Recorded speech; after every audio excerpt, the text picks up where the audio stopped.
feels so good. Aray! Finally, nailabas ko tong ADV. Grabe, ang tagal talaga pag saka kukuha. Ang tagal lumabas ng papel. So, today is July 10, 2026. Lumabas yung papel kahapon lang, July 9. So, it took them 21 days. Almost a month. Para lang sa soft copy. Soft copy pa yung binigay nila, hindi pa yung original na ORCR nung bike na ito. But anyway, salamat Lord. Oh my God, it feels so good. Sarap. Lakas ng power nitong ADV.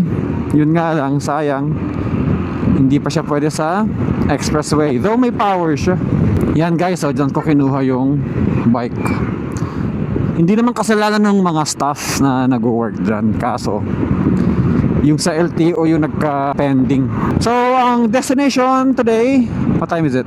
It's 4:32 in the afternoon. I am going, or I will try to go to La Union.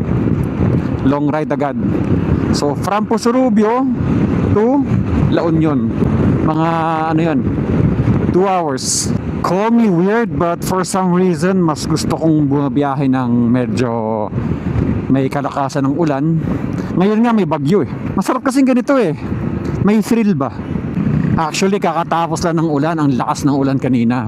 May bagyo or may bagyong parating. Ngayon ata magla-landfall talaga ngayong gabi, July 10. Yun ang balita. Pero guys, grabe ang init dito sa Pangasinan. Sobra. Hindi ko alam kung magtatagal ako dito ng 1 year. Ang plano ko dito talaga 1 year eh. Pero tingnan natin kung kakayanin ko. Pero dapat kayanin eh. Ito yung pinangako ko sa sarili ko eh, na at least 1 year ako dito. Mabilis na ako ng 1 year eh. Tiis lang ng konti. Pero enjoy naman kahit pa paano. Siyempre kasama ko family ko sa farm, di ba? Farm life, province life. Tapos ito, enjoy natin tong bike na to.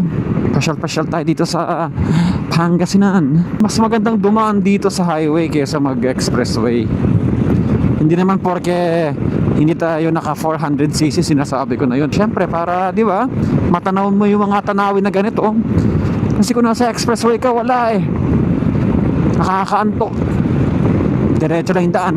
Pero siyempre, may rin advantage of course. Mas mapapabilis ka. Medyo yung prone sa aksidente mas lesser than compared to passing through the highway. Yun yung mga advantages ng expressway. Tsaka syempre yung mga lubak dito sa highway, maraming lubak. Alam niyo naman ang daan dito sa Pilipinas, Hokkaido, hukay dito, hukay doon. Pero yun nga, kaya nga ako nag-ADV para itong mga lubak dito daan-daanan lang natin. So habang nasa daan ako, syempre kukwento lang ano nga ba ang dahilan kung bakit kumuha ako ng ADV 350. Unang rason, adventure scooter siya. Kasi madalas ang biyahe ko kung papuntang Baguio, buntok kong aakyatin ko. Pangatlo, mahilig ako sa scooter. Relax lang, hindi mo na kailangan mag-clutch. Sarap i-drive. Pangatlo, yung kanyang compartment napakalaki kasi maxi scooter nga ito. Doon nakalagay yung mga gamit ko, yung mga gadgets like drone, cellphone, kahit mga ibang damit andun din sa compartment. So yun yung 3 reasons kung bakit gusto ko ng ADV. Mag-X-Max sana ako kasi mas gwapo para sa akin ng X-Max. So yun nga, ang punta ko ng Baguio starting next month, August. Madalas ako mag Baguio ulit. Bundok doon sa Baguio. Of course, from here papanik ka ng bundok. So ADV na. Tsaka mas malakas to compared sa X-Max. And yung handling mas maganda, mas komportable, may mas power, torque. Pero malakas din ng X-Max. Nagka-X-Max na ako nun eh. Ito kasing ADV 350, para lang siyang 116. Para lang siyang ADV 116 na pinalaki. Yun lang yung ayoko dito. Kung may mapapatingin, halimbawa nasa traffic kayo, naka ADV ka, tapos may lumapit sa'yo or may nag-park sa tabi mo na naka ADV 160, magkamukha talaga. Mas malaki lang ito tignan.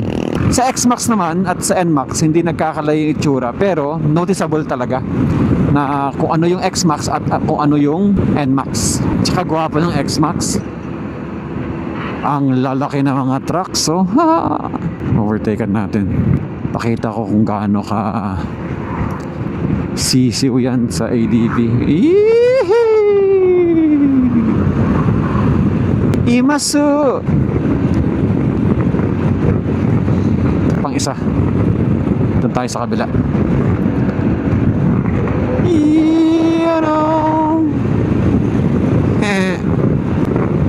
O nga pala guys, yung busina natin, ewan ko kung maririnig nyo. Lakas oh. Parang busina ng truck. So we are now in Season Pangasinan. Ganda ng daan dito guys oh. Very smooth. Kakayanin ko kaya hanggang La Union. Iniisip ko kung magbagyo na lang ako ngayon eh. Parang layo masyado ng La Union, 2 hours. We'll see. So, andito na ako sa Rosario. Rosario ba to? Rosario. So, from Pusurubio to Rosario, it took me less than 30 minutes. Punta nga ba talaga ako ng La Union? Ano, Mark? Sure ka na ba dyan? Dito na ako sa, saan ba to? Damortis. Yung mga 1 oras pa siguro from here to La Union. Ewan ko kung kakayanin ko kaya. Tutuloy ko kaya to. Medyo inaantok din ako eh. Madaldal pa naman ako kaya baka pwede pa. Kung nakatulog ako sa daan, that means hindi ko na kaya. Ay, grabe yung daan. Grabe yung lubak dito. Ito yung rason guys kung bakit ako kumuha ng ADV. Isang rason kung bakit. Dahil sa daan natin dito sa Pilipinas. At may mga rason guys kung bakit talaga gusto ko nagra-ride. Number 1 is mental health. Nakakatulong sa mental health ko to. Hindi lang sa akin, pati na rin sa mga karamihan ng mga riders. Pangalawa, naiiwasan ko ang vape.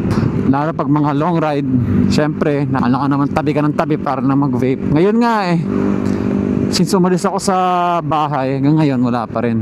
Pangatlo, yung pakiramdam ng freedom. Pagiging free. You're free. Kaya nakaka-addict to dahil yung pagiging focus mo, hinahanap-hanap ng isip. Hinahanap-hanap ng isip mo to. Pag hindi ka na nag-ride sa gabi, let's say nasa kama ka na, parang gusto mo mag-ride ulit kinabukasan, or the next day, or after a week.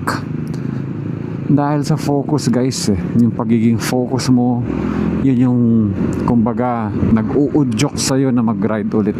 Ibang iba kasi yung nagbabike ka kaysa sa nagdadrive ka ng sasakyan or ng kotse.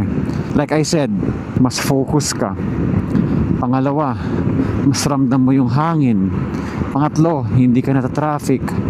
Pang-apat, dahil naaamoy mo yung mga halaman, yung nature ba. Ulala, kepase ka. Papasok na pala tayo ng Eco Park guys. So dito na lang muna ako. Wala, hindi ko na kaya. Pasensya self. Aray! Ayun no, parang wala lang oh. Ang laki ng lubak na yon. Ang ganda dito oh. So dito na ako magdi-dinner.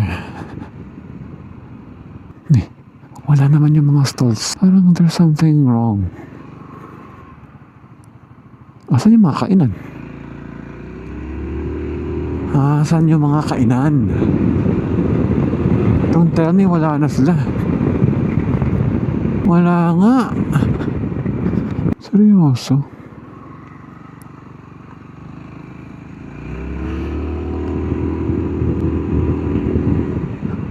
Anyway, kung wala, hindi sa iba na lang ako magdi-dinner. Ganda ng dagat oh. Wow. Tsaka isa pa guys, isang advantage ng may motor, napupunta mo yung mga lugar mo na ganun kadali.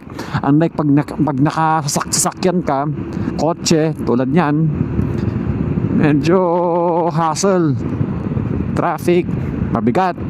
Kaya masarap talaga. Napupunta mo yung mga lugar na walang masyadong kahirap-hirap tulad nito ngayon. Ang ganda nito. Para ako sa New Jersey.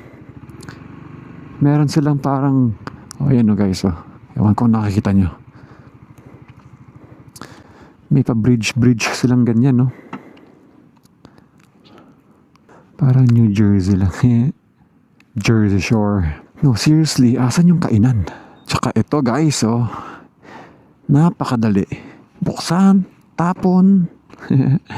Unlike sa big bike, wala siyang compartment. Not unless maglalagay ka ng top box. Hindi ba, nakalimutan ko pa yung battery sa bahay. So it's a sign. Talagang uuwi ako. Hindi ba guys, para tayo na sa Amerika. First time ko maglakad dito. Yun sa ano to guys, Agoo Eco Park Baywalk. Yun, ito lang. Kain sana ako kaso wala sila ate mga nagbebenta ng pagkain. Do it while you're young. Do it while you're strong. Because someday you'll get old. You'll get weak. Just do it now.